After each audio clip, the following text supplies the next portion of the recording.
মুর্শিদাবাদ জেলার কান্দি শহরে সিংহ পরিবারে আনুমানিক 1775 খ্রিস্টাব্দে লালাবাবুর জন্ম হয়।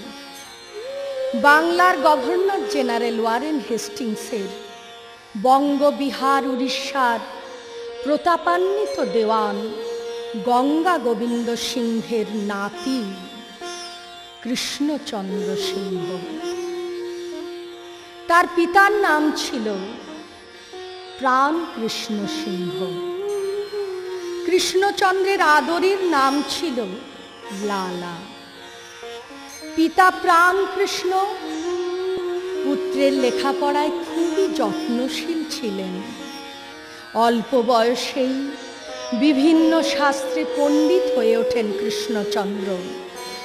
ছেলেটির স্বভাবটিও ছিল চমৎকার, যেমন সত্যনিষ্ঠা ও ঈশ্বর ভক্তি, তেমনি তার পরোপকারের উৎসাহ। বর্ধমানে কালেক্টরের সেরেস্তাদার রূপে কর্মজীবন শুরু। কর্তব্যনিষ্ঠা ও দক্ষতার জোরে ক্রমশ পদোন্নতি হতে থাকে কৃষ্ণচন্দ্রের। এক সময় যুবক কৃষ্ণচন্দ্র বিবাহ করেন। তার একটি পুত্র সন্তানও জন্মগ্রহণ করে। এমনি করেই দিন যায়, কিন্তু হঠাৎ একদিন এক ভিক্ষুক এলেন লালাবাবুর দ্বারে ভিক্ষা করতে। ওগো কে আছো, দ্বার খোলো, আমায় এক মুষ্টি ভিক্ষা দাও। ওগো কে আছো, দ্বার খোলো, আমায় এক মুষ্টি ভিক্ষা দাও। ওগো কে আছো, দ্বার খোলো, আমায় এক মুষ্টি। কে তুমি সোনার ছোঁয়ায় পাষাণের ভাঙালে ঘুম। কে তুমি সোনার ছোঁয়ায়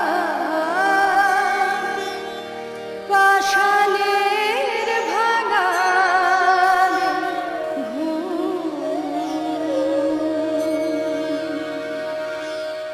ভিখারির মুখেই অপূর্ব ডাক শুনে লালাবাবু ছুটে এসে জিজ্ঞেস করলেন, কে কে তুমি ভিখারি? ওগো ভিখারি, তোমার মুখে যেন কি ডাক শুনি। নাম ভজ নাম চিন্ত নাম করো সার, নাম ভজ নাম চিন্ত নাম করো সার। অনন্ত কৃষ্ণের নাম মহিমায় অপার, অনন্ত কৃষ্ণের নাম মহিমায় অপার। নাম ভজ নাম চিন্ত নাম করো সার, নাম ভজ নাম চিন্ত নাম করো সার। অনন্ত কৃষ্ণের নাম মহিমায় অপার, অনন্ত কৃষ্ণের নাম মহিমায় অপার। ওগো ভিখারি, তুমি কি ভিক্ষা চাও? বাবু, আমি এক মুষ্টি শুধু অন্ন ভিক্ষা চাইছি। এই এক মুষ্টি অন্ন, এ দিয়ে তোমার কি হয়? এক মুষ্টি ভিক্ষা দিয়ে আমি আমার গোবিন্দের সেবায় লাগাই, পরে যেটুকু অবশিষ্ট থাকে তাই দিয়ে আমি আমার সেবা করি। ভক্ত লালাবাবুর মনে দয়া হলো। তিনি মনে মনে চিন্তা করলেন, এই ভিখারিকে যদি এক মুষ্টি ভিক্ষা না দিয়ে কিছু টাকা দিই, তবে বোধহয় ওর অনেক কাজে লাগবে। এই চিন্তা করে লালাবাবু ভিখারিকে কিছু অর্থ দান করলেন। ভিখারি টাকাটি নিয়ে কিছু দূর গিয়ে তৎক্ষণাৎ জলে ছুঁড়ে ফেললেন ওই টাকা।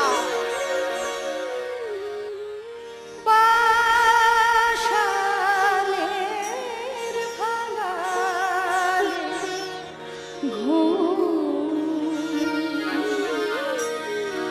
কে তুমি সোনার ছোঁয়া একই একই, ওগো ভিখারি, টাকাটা তুমি ফেলে দিলে? বাবু, আমি তো আপনার কাছে টাকা চাই নাই, আমি চেয়েছি এক মুষ্টি ভিক্ষা।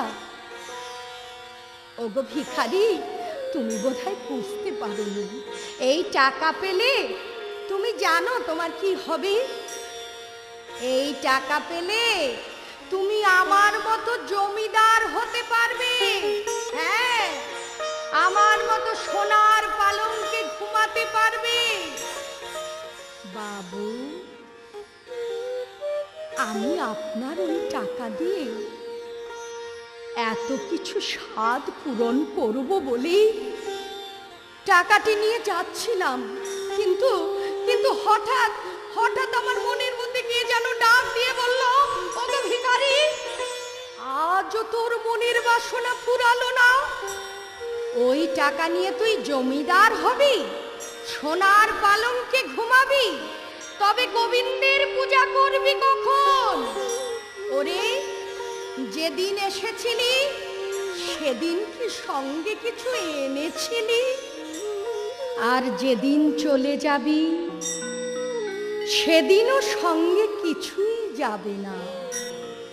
তাই বলি, আইছো ল্যাংটা যাইবে ল্যাংটা, আইছো ল্যাংটা যাইবে ল্যাংটা, আইছো ল্যাংটা যাইবে ল্যাংটা, আইছো ল্যাংটা যাইবে ল্যাংটা, কেন রে বড়াই করো?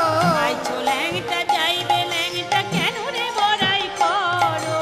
দু চার দিন কেন টানো রে ঘোমটা ঘোমটা রে বড়াই করো? দু চার দিন কেন টানো রে ঘোমটা ঘোমটা রে বড়াই করো? সেদিন কি বা এনেছিলে? সেদিন কি বা এনেছিলে? সেদিন কি বা এনেছিলে? সেদিন কি বা এনেছিলে? তুমি যেদিন এই ভবে এসেছিলে সেদিন কি বা এনেছিলে? যেদিন এই ভবে এসেছিলে, যাই রে লীলার বলি হারি, সেদিন কি বা এনেছিলে? যাই রে লীলার বলি হারি, সেদিন কি বা এনেছিলে? সেদিন কি বা এনেছিলে?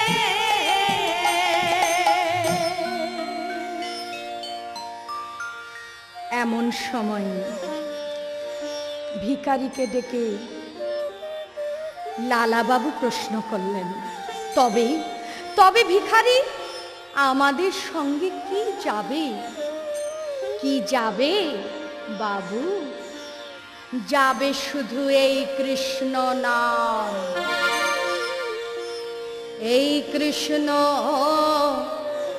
নাম যাবে সঙ্গে, নাম যাবে সঙ্গে, হরি হরি হরি বলে নাম যাবে সঙ্গে, হরি হরি হরি বলে কৃষ্ণ নাম বিনে তাই গতি নাই রে, হরি হরি হরি বলে কৃষ্ণ নাম বিনে তাই গতি নাই রে, হরি হরি হরি বলে নাম যাবে সঙ্গে।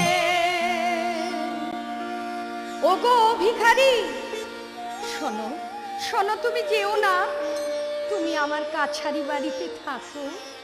হ্যাঁ, আর দিবারাত্র আমায় কৃষ্ণ নাম শোনাবে, আর তুমি এখানেই সেবা করবে। থাকতে তো পারতাম বাবু, কিন্তু আপনার কাছারি বাড়িতে যদি আমি থাকি, আমি আমি আমার কৃষ্ণকে ভুলে যাব। তাই তাই আপনার কাছারিতে থাকলে আমার চলবে না বাবু, আমি যাই বাবু, আমি যাই। না না না ভিখারি, তুমি যেও না। না বাবু, আমি যাই। লালা বাবু মনে মনে চিন্তা করলেন,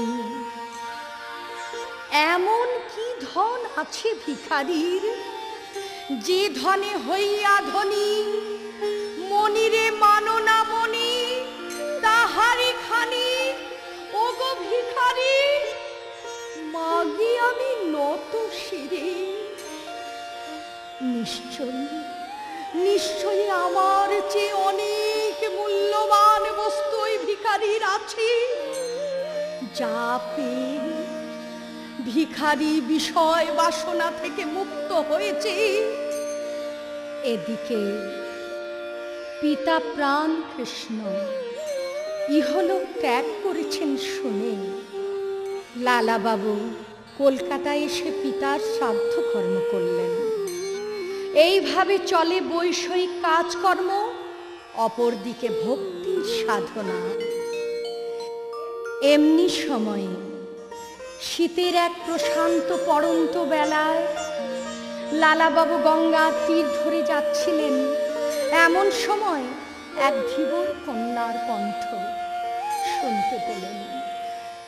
তার মুখে শুনলেন সর্বকালের শাশ্বত চিরসত্য, বেলা যায়, বেলা যায়, বাবা ওঠো, আর কত ঘুমাবে? ও বাবা, বাসনায় আগুন দেবে না? ও বাবা, বাসনায় আগুন দাও, বাসনায় আগুন দাও। জাগতিক অর্থে বাসনা শব্দে কলার পাতা, কিন্তু লালাবাবু শুনলেন বাসনা নয়, কথাটি হলো বাসনা। এই কথাটি শ্রবণ করবার মাত্রই লালাবাবু চিন্তা করলেন তাকেও যেন কেউ ডেকে ডেকে বলছে, ওগো লালা, তোমার জীবন সায়ন্ন উপস্থিত, এবার তোমারও বাসনায় আগুন দিয়ে চলো মন মধুর বৃন্দাবন। গুঠে রাখাল বলে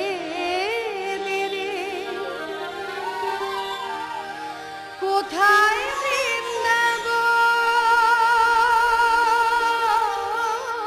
যে রাখাল রাজা গোপাল আমার খেলে অনুক্ষণ, কোথায় বৃন্দাবন। গোঠে রাখাল বলে বেরে কোথায় বৃন্দাবন।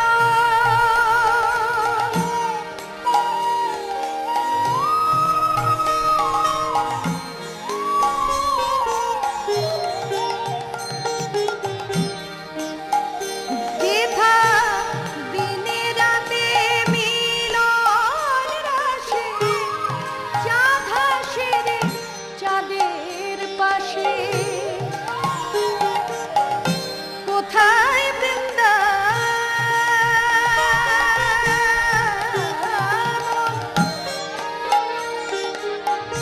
বৃন্দাবন, বৃন্দাবন, বৃন্দাবন। দিনে রাতে মিলন রাশে, চাঁদ হাসে রে চাঁদের পাশে, যেথা পথের ধুলায় ছড়িয়ে আছে শ্রীহরিচন্দন, কোথায় বৃন্দাবন। গোঠে রাখাল বলে বেরে কোথায় বৃন্দাবন। যেথা রাখাল রাজা গোপাল আমার খেলে অনুক্ষণ, কোথায় বৃন্দাবন।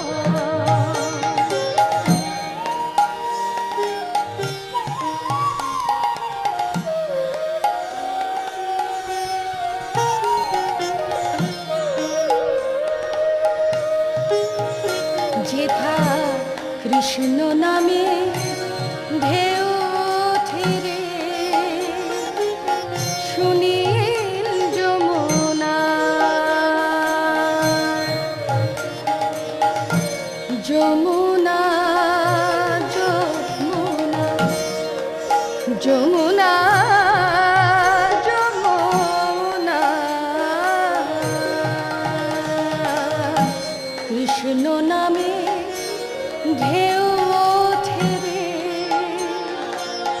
সুনীল যমুনা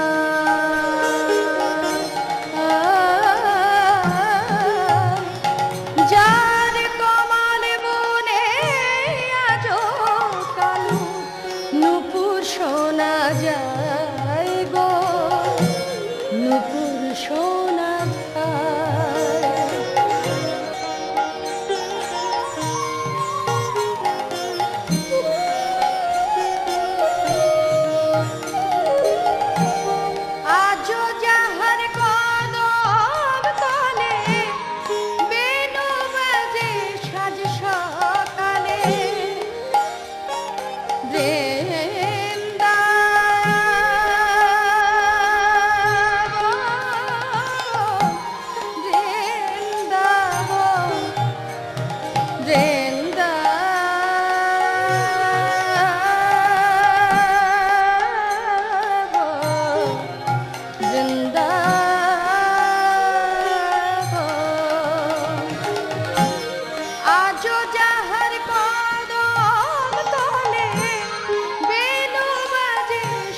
সকালে যেথা নিত্য লীলা করে আমার, নিত্য লীলা করে আমার মদন মোহ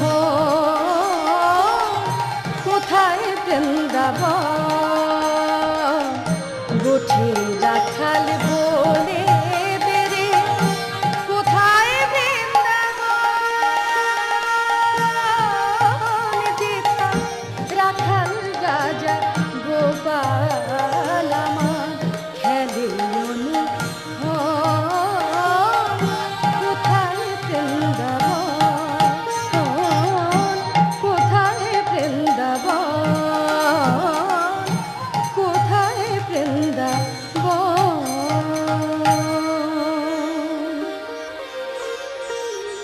অতুল ঐশ্বর্যের অধিকারী লালা বাবু আজ হলেন পথের ভিখারি।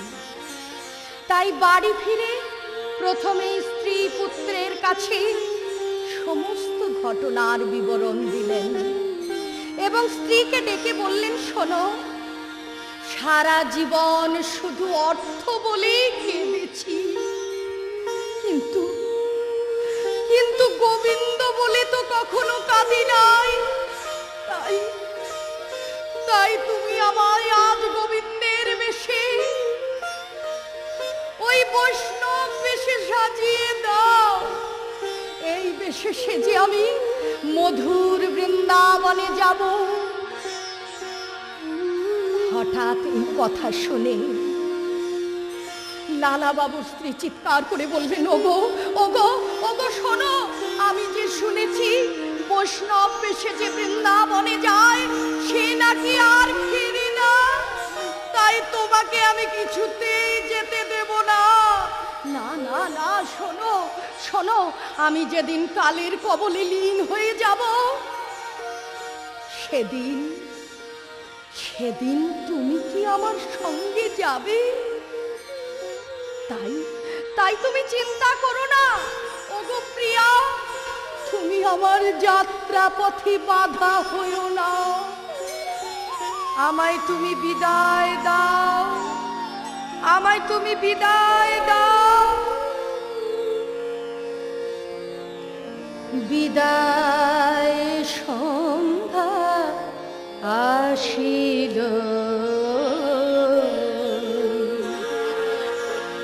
ঘনায় নয়নে অন্ধকার। বিদায় সন্ধ্যা আসিল, ঘনায় নয়নে অন্ধকার। হে প্রিয়ায় আমার যাত্রা পথ, হে প্রিয়ায় আমার যাত্রা পথ। পশু পিছন করুণায়, বিদায় সন্ধ্যা আসিল, ঘনায় অন্ধকার বিদায় সন্ধ্যায় আসিল। প্রিয়া প্রিয়া আমায় বিদায় দাও, তাছাড়া শোনো, আমি যেদিন চলে যাব, কিংবা যে ভব ছেড়ে চলে যায়, কেউ তো কারুর সঙ্গের সাথী হয় না। তাই তাই শোনো প্রিয়া, পুত্র বলো কন্যা বলো, কেউ তো কারো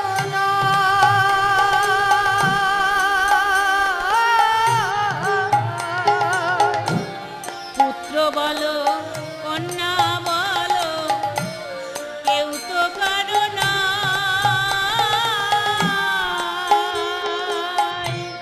দিন দুই চারি দেখা শোনা পথের পরিচয়, দিন দুই চারি দেখা শোনা পথের পরিচয়। সবার দিন দুই চারি দেখা শোনা পথের পরিচয়, দিন দুই চারি দেখা শোনা পথের পরিচয়। মনরে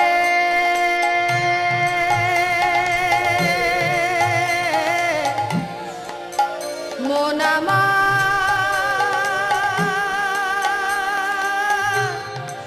ওরে মন, সেদিন একা একা যেতে হবে, একা একা যেতে হবে, একা একা যেতে হবে। একা একা যেতে হবে।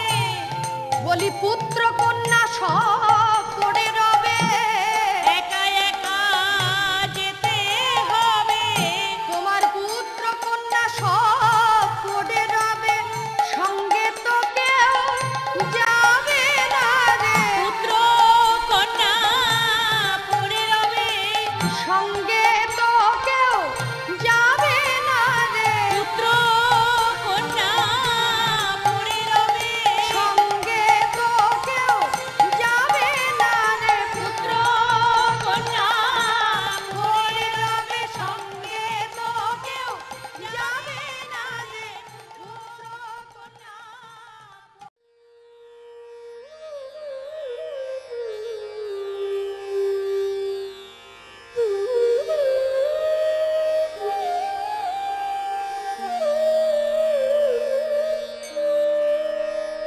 এইভাবে জমিদার লালা তার স্ত্রীকে বারবার বোঝালেন, দেখো প্রিয়া, এই সংসারে কেউ কারুর নয়, সবাই দু চার দিনের অভিনয়ের জন্য আমরা এই ভববাজে এসেছি প্রিয়া।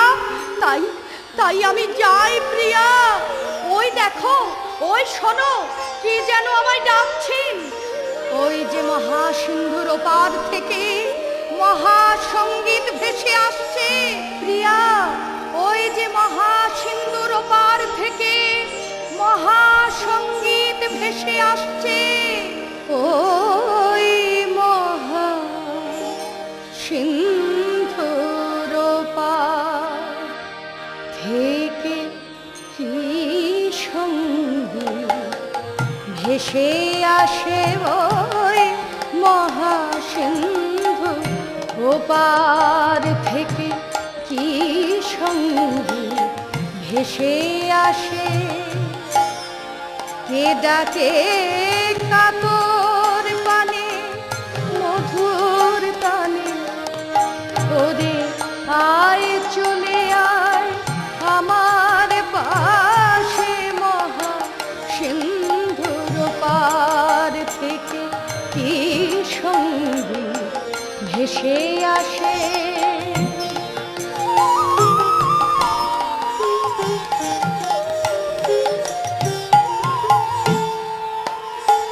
কেন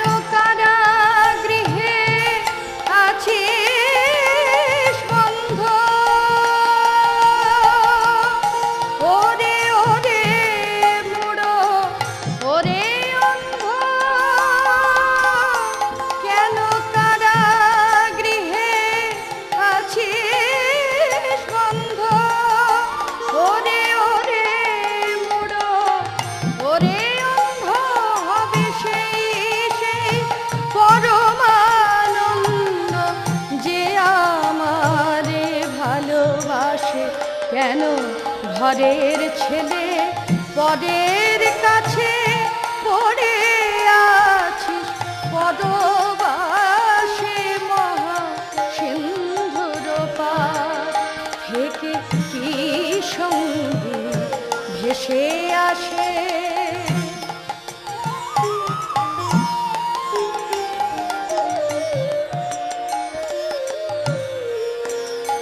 কেন ভূতের বোঝা বহিস পিঠে ভূতের ব্যাগার খেটে মরিস মিছে কেন ভূতের বোঝা বহিস পিঠে ভূতের ব্যাগার খেটে মরিস মিছে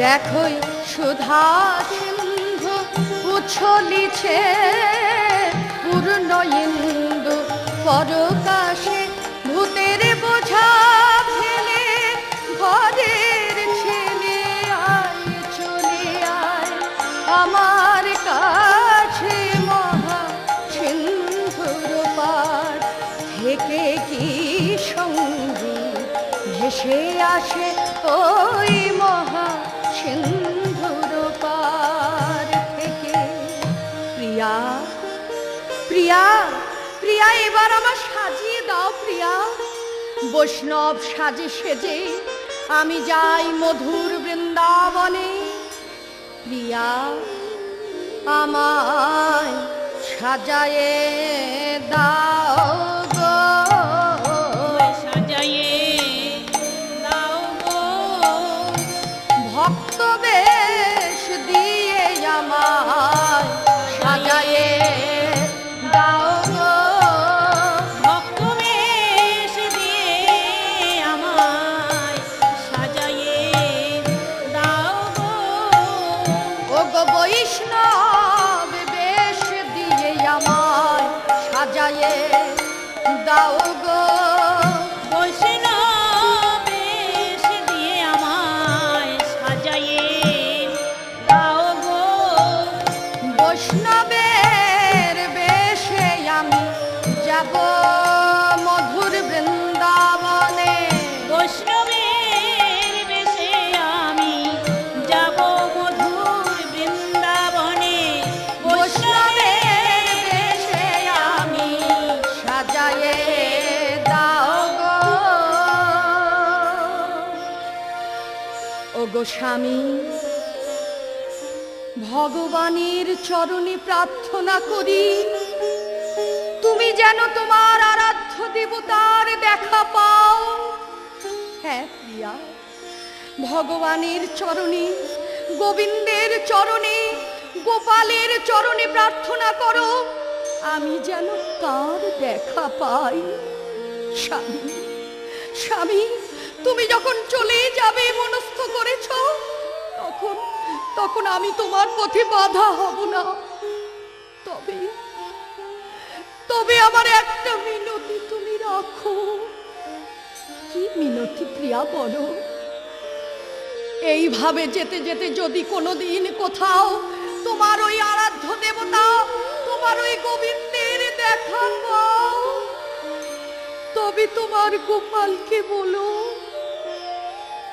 আমি একা নই আরো এক অভাগিনী পড়ে আছে আমার কথা যেন তাকে বলো আর বলো তাকে যেন শেষের দিনে আমার শেষের দিনে যেন তোমার গোবিন্দ আমায় একটু দয়া করে কিন্তু স্বামী আমায় ছেড়ে চলে যাবে চলে গেলে তুমি জগৎ স্বামী পাবে বটে কিন্তু আমি যে স্বামী হারা হলাম তুমি চলে গেলে কি আমায় ভালোবাসবে কে আমায় মনের কথা বলবে কে আমার মনের কথা বুঝবে ওগো ওগো ওগো আমার স্বামী শোনো প্রিয়া আর দেরি করো না আমার কৃষ্ণ প্রেমে তুমি বাধা হইও না বেশ, এসো স্বামী, তবে তোমায় সাজিয়ে দিই। এই বলে লালার স্ত্রী লালাকে প্রাণ ভরে সাজিয়ে দিচ্ছেন। কণ্ঠে দিলেন তুলসীর মালা, হাতে দিলেন কমণ্ডলু, পরনে একটি গামছা, স্কন্ধে দিলেন ভিক্ষার ঝুলি। হায় রে বিধি, যার রাজভোগ হতো নিত্য ভোগ, আমি তার স্কন্ধে দিলাম ভিক্ষার ঝুলি। স্বামী হারা পোড়া কপাল আমার, কেঁদে পোহাবে রাতি। স্বামী যদি ছেড়েই গেল, তবে পোড়া জীবনের মূল্য কি? কোথায় রইলে দারুণ বিধি, শিরে হানো বাজ। তবুও বলি হে গোবিন্দ মোর, আমার স্বামী যেন তোমার চরণেই আশ্রয় পায়। তবুও বলি গোবিন্দের চরণে যেন আমার স্বামী আশ্রয় পায়। হে গোবিন্দ রাখো চরণে, হে গোবিন্দ রাখো চরণে, মোরা তব চরণে শরণাগত, তব চরণে শরণাগত, আশ্রয় দাও আশ্রিত জনে। হে গোবিন্দ রাখো চরণে।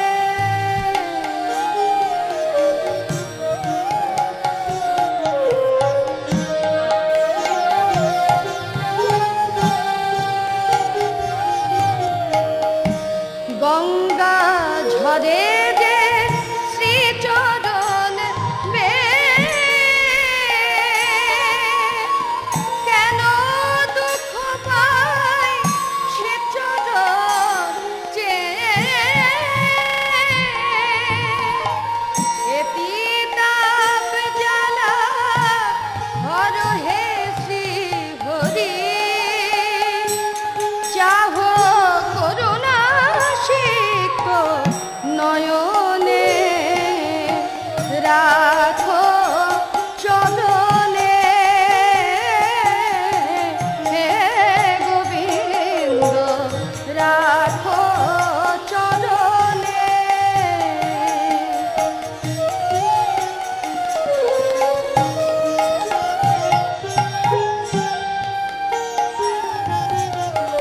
ভিক্ষা চাহিলে মানুষ নাহি ফিরায়, তোমার দুয়ারে হাত পাতিল যে, ফিরাবে কি, ফিরাবে কি তুমি তাই।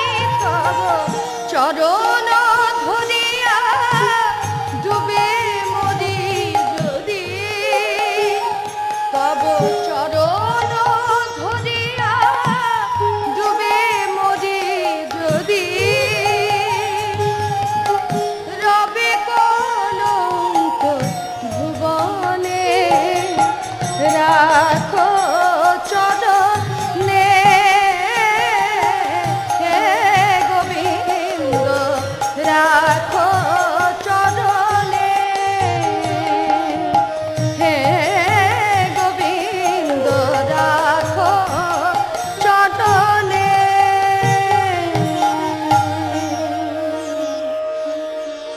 লালা বাবু মধুর বৃন্দাবনের উদ্দেশ্যে যাত্রা করছেন।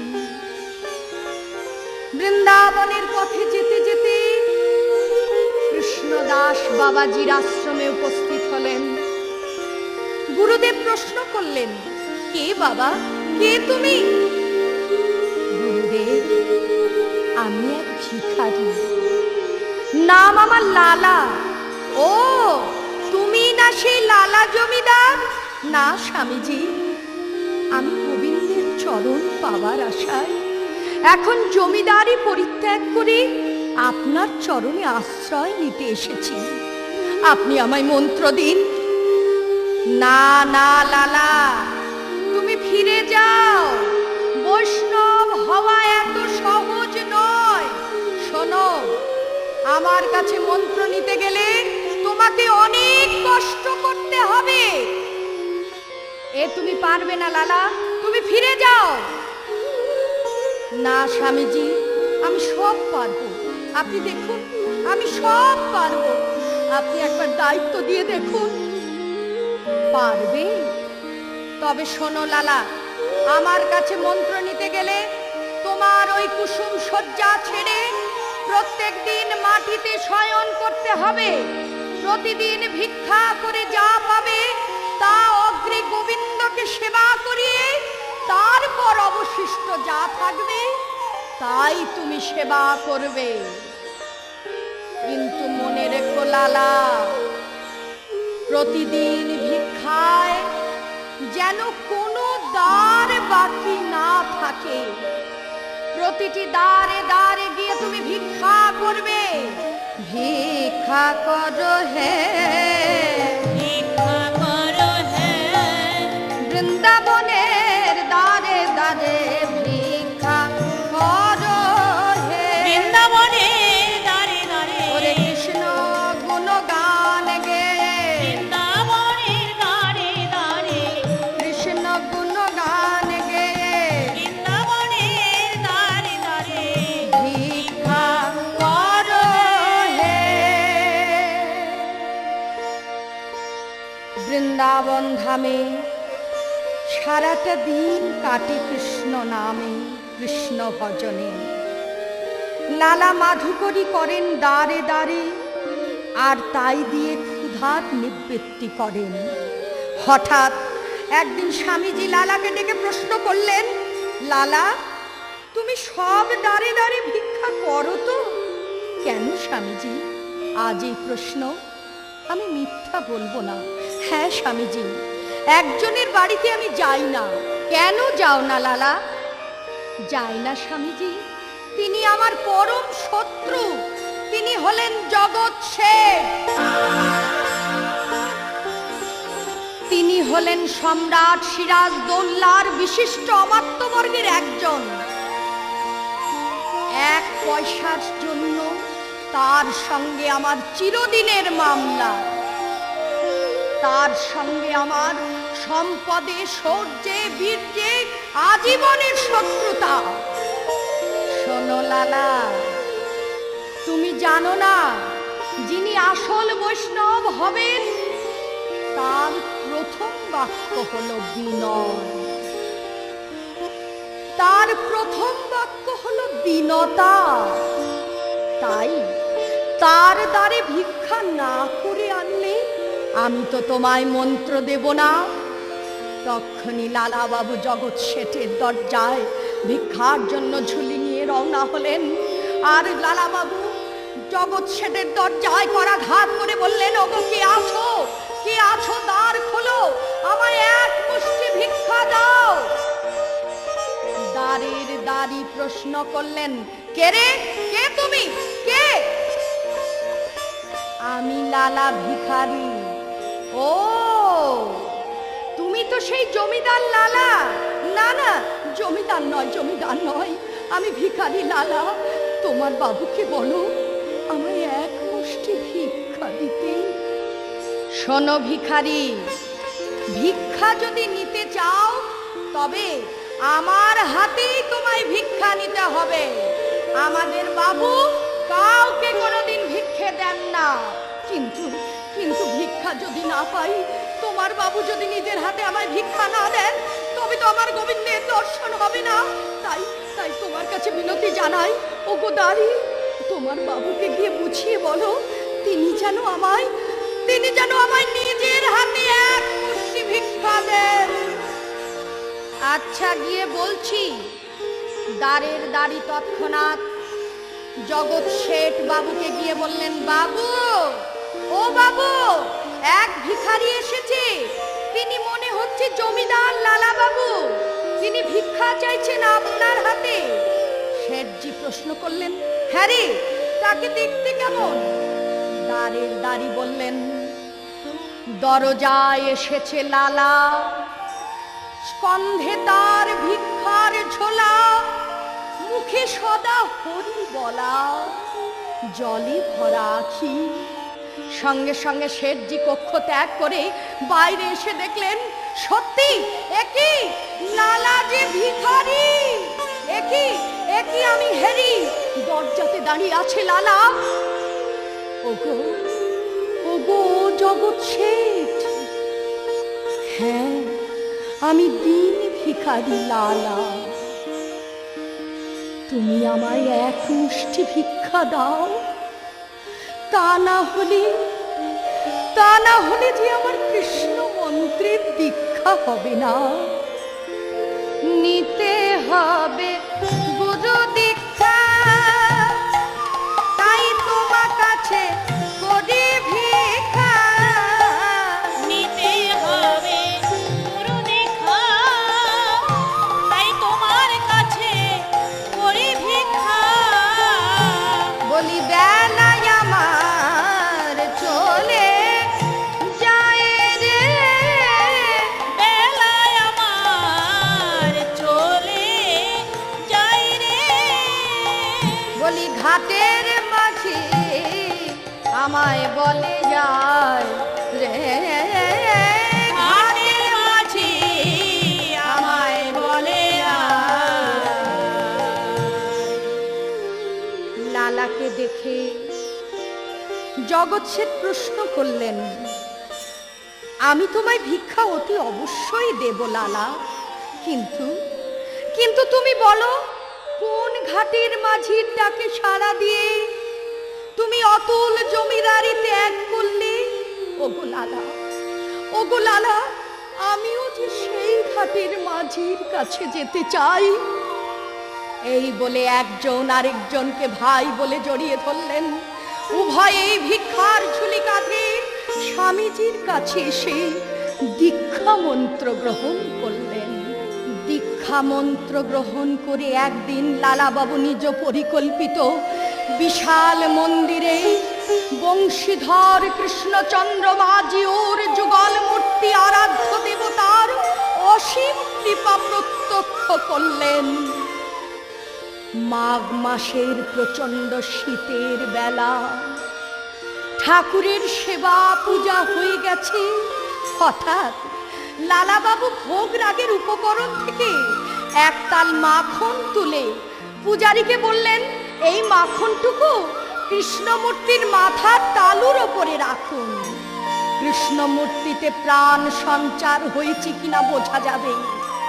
কিছুক্ষণ পরে সত্যি সত্যি দেখা গেল মূর্তির ওপর তালুতে রাখা মাখন গলে গিয়ে ঝরে পড়েছে দেবতার সারা দেহে। ভক্তিতে লালাবাবুর নয়নে অশ্রুধারা আর বাদ মানে না।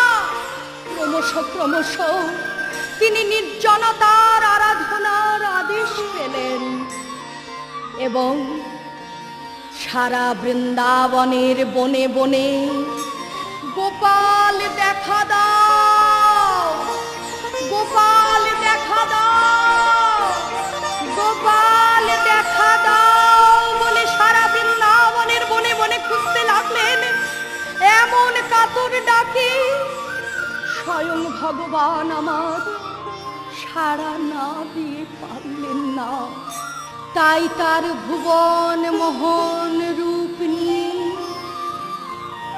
স্বয়ং দেহ ধারণ করে লালাবাবুর সামনে এসে দাঁড়ালেন। এমন সময় পিছন থেকে কে যেন ডাকছেন, ও লালা, ও লালা। হঠাৎ পিছন ফিরে দেখেন জগৎ শেঠ উভয়ে গোবিন্দের ভুবন মোহন রূপ দর্শন করে দুটি চরণে আঁকড়ে ধরে বললেন, হে গোবিন্দ। প্রেমময় গোবিন্দ জিজ্ঞাসা করলেন, ওগো লালা, ওগো জগৎ শেঠ, তোমরা আমার কাছ থেকে কি চাও? লালা প্রথমে বললেন, হে গোবিন্দ, প্রথমেই আমি আমার স্ত্রীর জন্য তোমার কাছে কৃপা ভিক্ষা চাই। আর আমি আর জগৎ শেঠ এই দুই বন্ধু মিলে তোমার কাছে একটি ভিক্ষা চাই, যেন চরণ ছাড়া কোদো না গো, যেন চরণ ছাড়া করো না গো। বলিয়ে জন্মে নয়, জন্মে জন্মে যেন চরণ ছাড়া করো না গো। বলিয়ে জন্মে নয়, জন্মে জন্মে ওই রাঙা চরণে ঠাঁই দিও। এ জন্মে নয়, জন্মে জন্মে ওই রাঙা চরণে ঠাঁই দিও। এ জন্মে নয়, জন্মে জন্মে চরণ ছাড়া কোদো না গো।